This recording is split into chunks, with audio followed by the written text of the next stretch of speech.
నది పేరు పాల్గొని నది అంట. ఇతర ప్రదేశాల్లో చేసే పిండ ప్రదానానికి గయాలో చూడవస్తున్న ముఖ్యమైన ప్రదేశాల్లో వామ్మ ఏంది ఇది లైన్ ఇక్కడి నుంచి అక్కడ దాకా ఉంది. 2 అవర్స్ తర్వాత లైన్ అయితే కదులుతుంది. ఈ అమ్మవారిని మంగళ గౌరి శక్తి పీఠంగా పిలుస్తారు. పూరి జగన్నాథ్ టెంపుల్. ఇప్పుడు మనం బుద్ధుని యొక్క టెంపుల్ కి అయితే వెళ్దాం. అబ్బా తిరిగి కాళ్ళు పడతాయి. వాతావరణం మారిపోయింది. బుద్ధకాయలో బుద్ధ స్టాచ్యూ దగ్గరికి అయితే వెళ్తున్నాం. ఒక్కసారిగా వాతావరణం మారిపోయింది. పైనేమో మబ్బులు, లైట్ గా చిన్నపాటి వర్షం. మీకోసం ఇంత మంచి లొకేషన్ చూపించడానికి మేము ఇంత ట్రావెల్ చేసి వచ్చాం. ఈ ఫీల్ ఉంది మాయా, మాటలతో చెప్పలేంత విధంగా ఉంది.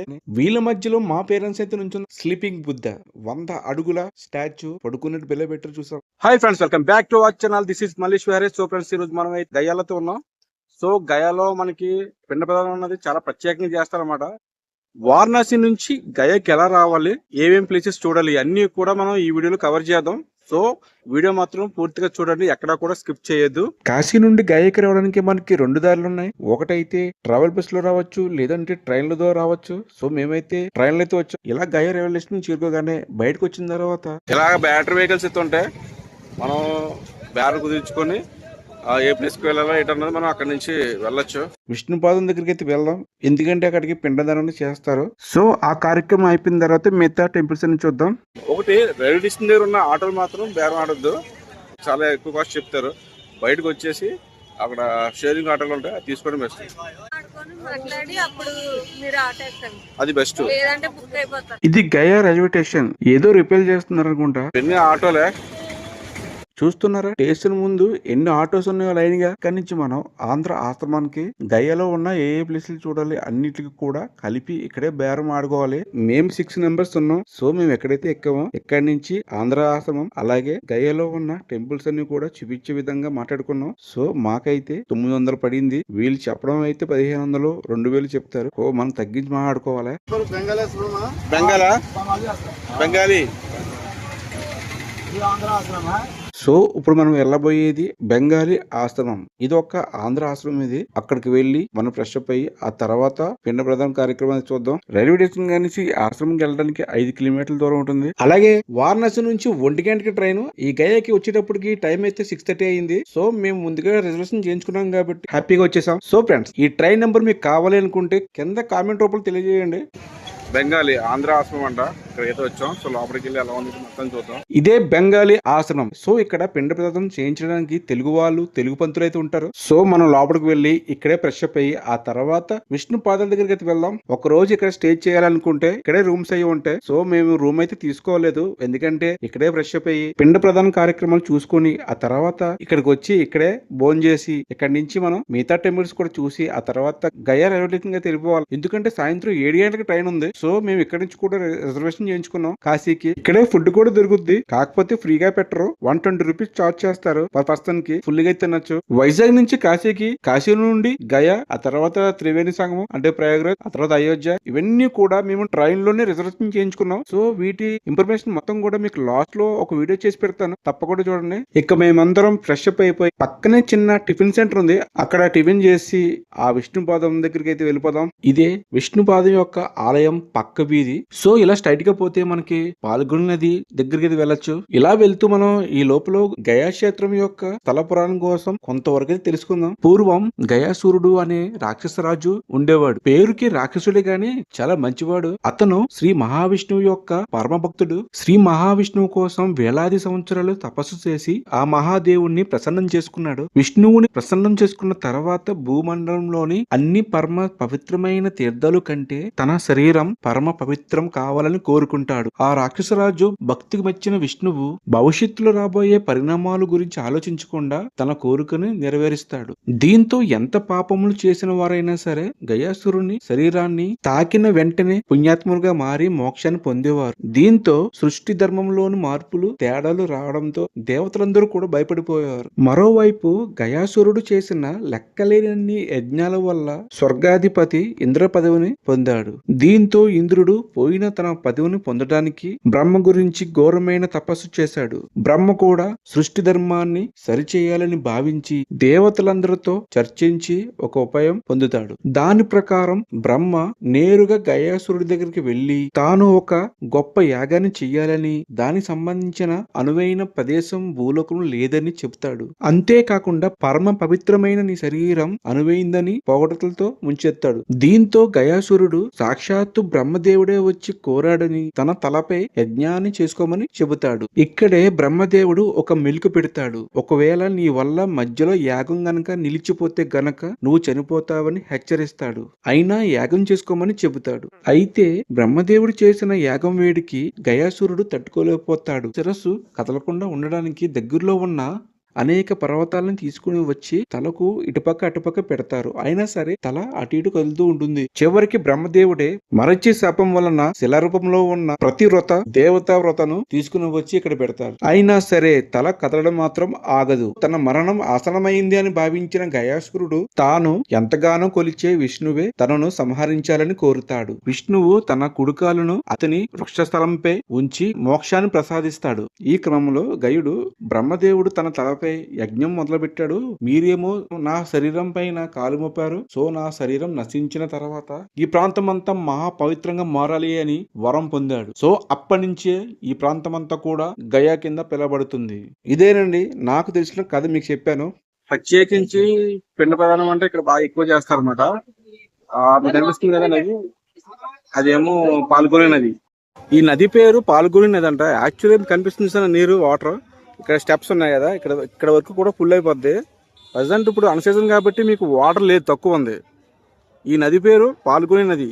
సో ఫ్రెండ్స్ మీకు కనిపిస్తుంది చూసారా, ఇదంతా కూడా ఇది విష్ణుపాద టెంపుల్ బ్యాక్ సైడ్ అనమాట. ఇక్కడ నుంచి మనం లోపలికి అయితే వెళ్ళొచ్చు. సో ఈ టెంపుల్ దగ్గర అయితే మనకి లాకర్స్ అయి ఉన్నాయి. నెక్స్ట్ ఇంకో విషయం ఏంటంటే టెంపుల్ లోపలికి మొబైల్ ఫోన్స్, ఎటువంటి ఎలక్ట్రికల్ వస్తువులు కూడా పెట్టుకోవడానికి వీల్లేదు. ఇక్కడ పిండ ప్రదానం చేయడానికి పంతులు అయితే లభిస్తారు. సో వాళ్ళైతే 1500 రూపాయలు ఛార్జ్ చేస్తారు. మనం బేరం అయితే ఆడుకోవచ్చు. ఈ పిండ కార్యక్రమాలన్నీ కూడా మనకి ఈ పాల్గొని నది దగ్గర గానీ లేదంటే లోపల ఉన్న విష్ణుపాద టెంపుల్ లోపలైతే చేస్తారు. ప్లేస్ ని బట్టి కొంచెం అమౌంట్ అది మారుతూ ఉంటుంది. ఇక్కడ పిండ ప్రదానం అన్నది ఆడవాళ్ళు కూడా చేస్తారు. ఇతర ప్రదేశాల్లో చేసే పిండ ప్రదానానికి గయ్యలో చేసే పిండ ప్రదానానికి కొంచెం తేడా అయితే ఉంటుంది. ఇతర ప్రదేశాల్లో ఫస్ట్ పిండదానం చేసిన తర్వాత స్నానం చేసి ఆ తర్వాత టెంపుల్ లోకి వెళ్లి స్వామివారిని దర్శించుకుంటారు. కానీ గయ్యలో పిండదానం అన్నది విష్ణు పాదం మీద చేస్తారు. అంతే తేడా. ఇక్కడ మేము అన్ని కార్యక్రమాలు పూర్తి చేసుకుని ఇక్కడ నుంచి ఆంధ్ర ఆశ్రమానికి అయితే వెళ్లి అక్కడ భోజనం చేస్తాం. భోజనం అయితే పర్లేదు, బాగానే ఉంది. ఇక్కడ నుంచి మనం అమ్మవారి శక్తిపీఠం అయితే వెళ్ళిపోదాం. విష్ణుపాదం టెంపుల్ గాడి నుంచి ఈ అమ్మవారి శక్తిపీఠం దగ్గరికి ఒక 2 కిలోమీటర్ దూరం అయితే ఉంటుంది. ఇక్కడ వరకే ఆటోలు వస్తాయి. ఇక్కడ నుంచి మనం మెట్లు ఎక్కి వెళ్ళాలి పైకి. తక్కువే ఉంటాయి అనుకోండి. గయాలో చూడవస్తున్న ముఖ్యమైన ప్రదేశాల్లో ఇప్పుడు రెండో టెంపుల్ అయితే వెళ్తున్నాం. ఫస్ట్ ది విష్ణు పాదాలకు వెళ్ళాం. నెక్స్ట్ రెండవ మంగళగౌరి శక్తిపీఠం. 1 by 1 చూసుకుంటూ వెళ్తాం. టెంపుల్లోకి వెళ్లే ముందు అమ్మవారికి సంబంధించిన కొన్ని పూజ సామాన్లు అయితే ఇక్కడ లభిస్తాయి. సో ఇక్కడైతే తీసుకోండి. సో మొత్తానికి అయితే పైకైతే వచ్చేసాం. వామ ఏంది ఇది లైన్, ఇక్కడ నుంచి అక్కడ దాకా ఉంది. వాబో చాలా పొడవైతే ఉంది మా లైన్ అయితే. మరి ఎంత టైం అవుతుంది ఏంటో తెలియదు. పైగా ఈరోజు శుక్రవారం ఒకటి. ఇక్కడ టికెట్ కౌంటర్ కూడా ఉంది. ఈ లైన్ అంతా కూడా ఫ్రీ దర్శనం అనమాట. ఆ పక్కనే 250 రూపాయలు టికెట్ పర్ పర్సన్ కి. సో మేము దానికైతే వెళ్ళలేదు. ఎందుకంటే 250 రూపాయలు పర్ పర్సన్ కంటే ఇంచుమించు 6 మెంబర్స్ కి చాలా ఎక్కువ అయిపోతుంది బడ్జెట్. 1 గంట అరగంట లేట్ అయినా పర్లేదు, లైన్ నుంచి వెళ్ళిపోదాం అని చెప్పేసి ఇలా ఫ్రీ దర్శనం అయితే వస్తామయ్యా. సరే అంత పెద్ద లైన్ అయితే ఉందో. టైం అయితే ఇప్పుడు 12:15 అయితే అయింది. 2 o'clock అయితే క్లోజ్ చేస్తారంట. చూడు ఎంత పెద్ద లైన్ ఉందో. మొత్తం ఇదంతా కూడా చాలా పెద్ద లైన్ మన లోపలికి. లైన్ లో చాలా సేపు ఉన్న తర్వాత లైన్ లైట్ కదులుతుంది. ఈరోజు జనం ఎక్కువగా ఉన్నారు. కారణం ఏంటంటే ఈరోజు శుక్రవారం, దాని వల్ల జనం ఇంత ఎక్కువగా ఉన్నారు. ప్రతి శుక్రవారం అలాగే ఫెస్టివల్ రోజు నాడు ఇలాగ జనాలతో కిటకిలాడిపోతుంటది. లైన్ లోకి వచ్చిన 2 hours తర్వాత లైన్ అయితే కదులుతుంది. మీకు టైం లేకపోతే 250 రూపాయల టికెట్ అయితే వెళ్ళండి. లేదు టైం ఉంది అనుకుంటే ఇలా ఫ్రీ దర్శనానికి అయితే వెళ్ళండి, మీ చాయిస్. ఈ అష్టాదశ శక్తిపీఠంలోని 16వ శక్తిపీఠం ఈ మంగళగౌరి శక్తిపీఠం. సతీదేవి శరీర భాగాలు పడిన ప్రదేశంలో శక్తిపీఠం క్రియేటర్ గా ఏర్పడిందని మీ అందరికి తెలిసే ఉంటుంది. ఈ ప్రదేశంలో అమ్మవారి వృక్షస్థలం పడిందంట. ఈ అమ్మవారిని మంగళగౌరి శక్తిపీఠంగా పిలుస్తారు. ఈ టెంపుల్ ని చూడటానికి చిన్నగా ఉంటుంది కానీ చాలా పవర్ఫుల్ టెంపుల్ ఇది. టెంపుల్ ఒక గృహలా ఉంటుంది. కేవలం 3 అడుగులు హైట్ ఉన్న చిన్న ద్వారం ద్వారాగానే మనం లోపలికైతే వెళ్ళాలి. ఆలయం లోపల నుంచోడానికి ఉండదు, ఒంగును మాత్రమే ఉండాలి. గర్భాలయంలో అమ్మవారి వృక్షస్థలములు పోలిన శిలకు మాత్రమే పూజలు చేస్తారు. గుర్తు పెట్టుకోండి, ప్రతి శుక్రవారం ఈ టెంపుల్ అసలు ఖాళీ అయితే ఉండదు. సో మా దర్శనం అయితే అయిపోయింది. ఇక్కడ నుంచి బుద్ధగయకి అయితే వెళ్తున్నాం. సో ఫ్రెండ్స్, యాక్చువల్ గా ఈ టెంపుల్ పక్కన అక్షయవటం ఉంది కానీ మేము అక్కడికి వెళ్ళకపోయాం, ఎందుకంటే మాకు టైం లేదు కాబట్టి. సాయంకాలం 6 గంటలకి ట్రైన్ ఉంది. దానివల్ల ఇక్కడ నుంచి మనం బుద్ధగయ దగ్గరికి అయితే వెళ్తున్నాం. అమ్మవారి శక్తిపీఠం కానించి ఈ బుద్ధగయ అన్నది ఒక 10 కిలోమీటర్ దూరంలో అయితే ఉంటుంది. సో మనం అయితే బుద్ధగయ దగ్గరికి వచ్చేసాం. ఎంట్రన్స్ ఇలా లోపలికి వెళ్తే కొన్ని టెంపుల్స్ అయితే ఉన్నాయి. శ్రీ పూరి జగన్నాథ్ టెంపుల్, దాని పక్కనే శ్రీ రాములవారి టెంపుల్ కూడా ఉన్నాయి. ఆ రెండు కూడా చూసుకుని మనం వెళ్దాం లోపలికి. సో ఫ్రెండ్స్, మీరు ఇక్కడ నుంచి స్వామివారిని దర్శించుకోండి. నెక్స్ట్ మనం పక్కనున్న శ్రీరాముల వారిని కూడా దర్శించుకుందాం రండి. చూసారా ఎంత కనువిందుగా ఉన్నారో? రామ్ లక్ష్మణ్ సీతాదేవి అండ్ హనుమాన్ నా కళ్ళతో మీరు దర్శనం చేసుకోండి. సో ఇదంతా కూడా పూరి జగన్నాథ్ అండ్ రాములవారి టెంపుల్ అన్నమాట. ఇదంతా ఇక్కడ వరకు మొబైల్స్ అవి పట్టుకుని వెళ్ళొచ్చు. సో ఇక్కడ నుంచి మనం లోపలికి వెళ్లే ముందు మొబైల్స్ అన్ని మనం ఒక లాకర్ లో పెట్టేసుకోవచ్చు. ఇవన్నీ కూడా పూజ సామాన్లకి కావాల్సిన వస్తువులు, అలాగే బుద్ధుని యొక్క టాయ్స్ గానీ దీపారాధన చేసుకుని కొన్ని వస్తువులు ఇక్కడ అమ్ముతారు అన్నమాట. బుద్ధగయలో మనం ఫస్ట్ పూరి జగన్నాథ్ టెంపుల్ అయితే చూసాం. ఇప్పుడు మనం బుద్ధుని యొక్క టెంపుల్ కి అయితే వెళ్దాం. అబ్బా, తిరిగి కాళ్ళు నొప్పి, అందుకే ఇక్కడ కూర్చున్నాం. ప్లేస్ అంతా కూడా ఒక పార్క్ కింద బిలో ఉంది. క్లైమేట్ కూడా బెల్ చల్లగా ఉందన్నమాట. ఇలా స్ట్రైట్ పోతే మనం బుద్ధుని యొక్క టెంపుల్ కి అయితే వెళ్ళొచ్చు. క్లైమేట్ కూడా చేంజ్ అయిపోయింది, పైన మబ్బులు అది వేసాయి. ఇందాక చెప్పినట్టు మొబైల్స్ అన్ని లాకర్స్ లో పెట్టుకోవచ్చు. ఈ టెంపుల్ లోపలికి అయితే కెమెరాని అలౌ చేస్తారు. టికెట్ కాస్ట్ 150 రూపీస్ తీసుకుంటారు. సో ఫ్రెండ్స్, గుర్తు పెట్టుకోండి, ఈ టెంపుల్ కి వెళ్లే ముందు మొబైల్స్ లాకర్ లో పెట్టుకుని కెమెరాని అయితే లోపలికి అయితే పెట్టుకు వెళ్ళొచ్చు. బౌద్ధులకు అతి ముఖ్యమైన 4 యాత్రా స్థలాల్లో ఇది కూడా ఒకటి. 2002లో యునెస్కో ప్రపంచ వారసత్వ ప్రదేశంగా మారింది. ప్రపంచానికి ఒక కొత్త మార్గాన్ని పరిచయం చేసిన వ్యక్తి బుద్ధుడు. అందుకే ఈనాటికి బుద్ధుడు చెప్పిన సూత్రాలను అనుసరించే వాళ్ళు ఎంతో మంది. ఆయన పేరునే మతంగా మారితే ఆ శాంతి పదంలో ప్రయాణించడానికి బౌద్ధ మతంగా మారిన వాళ్ళు ఎంతో మంది. చుట్టూ ఈ ప్లేస్ చూస్తుంటే నాకు మనసంతా ప్రశాంతంగా అనిపిస్తుంది. గౌతమ బుద్ధుడు కూడా ఒకప్పుడు సామాన్యమైన మనిషి. ఈ చుట్టూ చూసారా, గోడలపైన బుద్ధుని యొక్క చరిత్రని ఒక చిత్రం రూపంలో చిత్రీకరించారు. సిద్ధార్థునికి ధ్యానోదయం కలిగించి గౌతమ బుద్ధుగా మార్చిన పవిత్రమైన స్థలం ఇది. ఇక్కడ నుంచి మనం బయటకైతే వెళ్ళిపోదాం. నెక్స్ట్ బుద్ధుని యొక్క పెద్ద స్టాచ్యూ అయితే ఉంటుంది. సో ఆ ప్లేస్ కి అయితే మనం వెళ్దాం. ఇప్పుడే గాలి వాన స్టార్ట్ అయింది. మొత్తం మబ్బు అనమాట. చుట్టూ కూడా మొత్తం మబ్బు వేసేసి మొత్తం చాలా గట్టిగా ఉంది. వాతావరణం మారిపోయింది బుద్ధగయలో. సో ఇప్పుడు బుద్ధ స్టాచ్యూ దగ్గరికి అయితే వెళ్తున్నాం. ఒక్కసారిగా వాతావరణం మారిపోయింది. ఇక్కడ నుంచి మనకి బుద్ధుని యొక్క స్టాచ్యూ దగ్గరికి వెళ్ళాలి అంటే 1 కిలోమీటర్ దూరం అయితే ఉంది. సో మేమైతే ఒక్కసారిగా వాతావరణం మారిపోవడం వల్ల ఇక్కడ నుంచి నడిచి వెళ్లకుండా బ్యాటరీ వెహికల్ అయితే వెక్కామయ్యా. ప్రస్తుతానికి 30 రూపీస్ తీసుకున్నాడు. పైగా టైం కూడా లేదు, ఎందుకంటే 7 o'clock కి ట్రైన్ ఉంది. ఈ గయా నుంచి వారణాసికి ట్రైన్ రిజర్వేషన్ చేయించుకున్నాం కాబట్టి టైం ప్రకారంగా వెళ్ళిపోవాలి. బుద్ధగయ వీధుల్లో తిరుగుతుంటే అలాగా బెలో ఉందమా. ఈ ఏరియా మొత్తం చూస్తుంటే ఏదో మన ఇండియాలో లేవు అన్న ఫీలింగ్ అయితే వస్తుంది. అదిగో బుద్ధుని ట్యాచ్ అదిరిపోలా. వావ్, సూపర్ కదా. ఇక్కడ నుంచి అలా ఓ పక్క పైనేమో మబ్బులు, లైట్ గా చిన్నపాటి వర్షం, మధ్యలో అలా బుద్ధుని చూస్తుంటే మామూలుగా లేదు. ఇదొక అద్భుతమైన బుద్ధ విగ్రహం. ఇది 80 అడుగుల హైట్ అయితే ఉంటుంది. బుద్ధగయ యాత్రలో అతి ముఖ్యంగా టూరిస్టులను బాగా అట్రాక్ట్ చేసేది ఈ యొక్క 80 అడుగుల ధ్యాన ముద్రలో ఉన్న బుద్ధుని యొక్క విగ్రహం. ఈ బుద్ధుని యొక్క విగ్రహం 1986 నుండి 1989 వరకు కూడా నిర్మాణ పనులు జరిగాయి. చూసారా, బుద్ధుని యొక్క స్టాచ్యూ పైన వర్షం గాలి వానతో సిద్ధ కూడా కట్టుకుని అయినా సరే వచ్చారనమాట. కలకత్తాకు చెందిన రిషికేశ్ దాస్ గుప్తా ఈ యొక్క 80 అడుగుల విగ్రహాన్ని నిర్మించారు. 80 అడుగులు ఎత్తున్న ఈ విగ్రహంలో 10 అడుగుల పీఠం అయితే ఉంటుంది. దాని పైన 6 అడుగుల పద్మ అయితే ఉంటుంది. దానిపైన 64 అడుగుల ఎత్తైన విగ్రహం అయితే ఉంటుంది. మార్నింగ్ 5 గంటల నుండి నైట్ 9 గంటల వరకు కూడా ఈ ఆలయం తెరిచి ఉంటుంది. వర్షం స్టార్ట్ అయిపోయింది. మీకోసం ఇంత మంచి లొకేషన్ చూపించడానికి మేము ఇంత ట్రావెల్ చేసి వచ్చాం. వీడియో నచ్చితే మట్టుకి లైక్ చేయండి, షేర్ చేయండి, సబ్స్క్రైబ్ చేయడం మట్టుకు మర్చిపోవద్దు. పైన వర్షం కింద ఇది ఆ బుద్ధిని చూస్తే నిజంగా పైనేమో ఆకాశంలో కురుస్తున్న వర్షం. ఇలా బుద్ధుని చూస్తుంటే ఈ ఫీల్ ఉంది మాయా, మాటలతో చెప్పలేనంత విధంగా ఉంది. ప్రశాంతంగా కూర్చున్న ఈ బుద్ధుని చుట్టూ గార్డెన్, ఈ వాతావరణం చూస్తుంటే అసలు ఇక్కడి నుంచి అయితే ఎలబుద్ధి వేయట్లేదు. కానీ తప్పదు, ఈ ప్లేస్ ని వదిలి వెళ్ళాలంటే మాకు మనసు రావట్లేదు మాయా, మనసు రావట్లేదు. సో ఫ్రెండ్స్, మీరు కనుక ఈ ప్లేస్ కి వచ్చేలాగా ఉంటే గనక ఫుల్ గా ఒక హాఫ్ డే ఉండేలా ప్లాన్ చేసుకోండి. ఇక్కడ ఒక రోజు ఉన్నా సరిపోదు అనుకోండి, ఎందుకంటే చుట్టూ కూడా కొన్ని బౌద్ధ ఆలయాలు కూడా ఉన్నాయి. అవన్నీ చూడాలి అంటే మనం ఫుల్ గా ఒక డే ఉంటే మాత్రం బాగుంటది. ప్రశాంతంగా హాయిగా భలే ఉంటది. ఇక్కడ నుంచి స్లీపింగ్ బుద్ధ అక్కడ కూడా వెళ్దాం. పక్కనే ఒక 3 కిలోమీటర్ దూరం అయితే ఉంటుంది. లైక్ చేయండి, షేర్ చేయండి, సబ్స్క్రైబ్ చేయండి మాత్రం మర్చిపోదు. 1 సెకండ్, ఇంకా మాకు టైం అయితే లేదు, వెళ్ళిపోతున్నాం. చూసారా, ఇదంతా కూడా ఒక చిన్న మార్కెట్ అన్నమాట.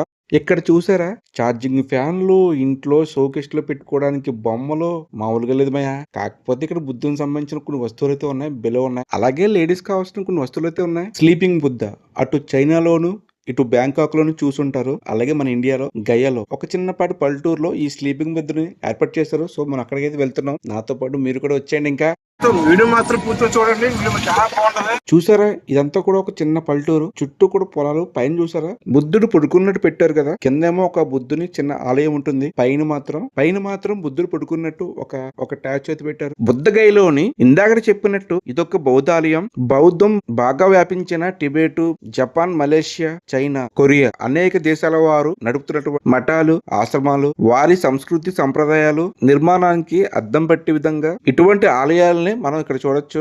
అశోక చక్రవర్తి బౌద్ధాన్ని బాగా వ్యాప్తి చేసినట్టు చరిత్ర చెప్తుంది. సో ఫ్రెండ్స్, ఇప్పుడు చూస్తున్నారు కదా, ఇదొక ఆలయం. ఈ ఆలయం పైన స్లీపింగ్ బుద్ధ 100 అడుగులతో అయితే నిర్మించారు. సో అది కూడా మనం చూసేద్దాం. ఇప్పుడు మనం పైకైతే వచ్చేసాం. ఏంది లైన్ గా నుంచున్నారు ఇక్కడ, ఓర్ని చూసారా, డిఫరెంట్ మనుషులు ఇక్కడ దండం పెట్టుకున్నట్టు ఒక విగ్రహం కింద పెట్టారు, మధ్యలో గ్యాప్ ఇచ్చారు. ఎందుకంటే ఇక్కడ మనం నుంచుని ఫొటోస్ తీసుకోవడానికి బాగుంటదని. వీళ్ళ మధ్యలో మా పేరెంట్స్ అయితే నుంచున్నారు. తర్వాత మేము వాళ్ళలో కలిసిపోయాం కదా. వావ్, సూపర్ కదా, భలే క్రియేట్ చేసి పెట్టారు.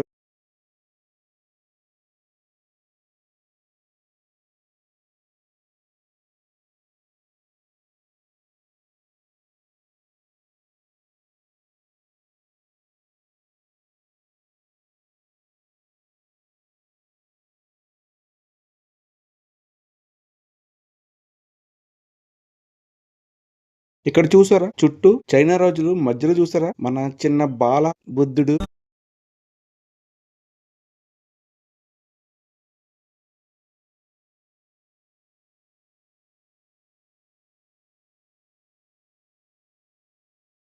సో ఫ్రెండ్స్, ఇదే స్లీపింగ్ బుద్ధ 100 అడుగుల స్టాచ్యూ పడుకున్నట్టు బెల్ల పెట్టారు. చూసి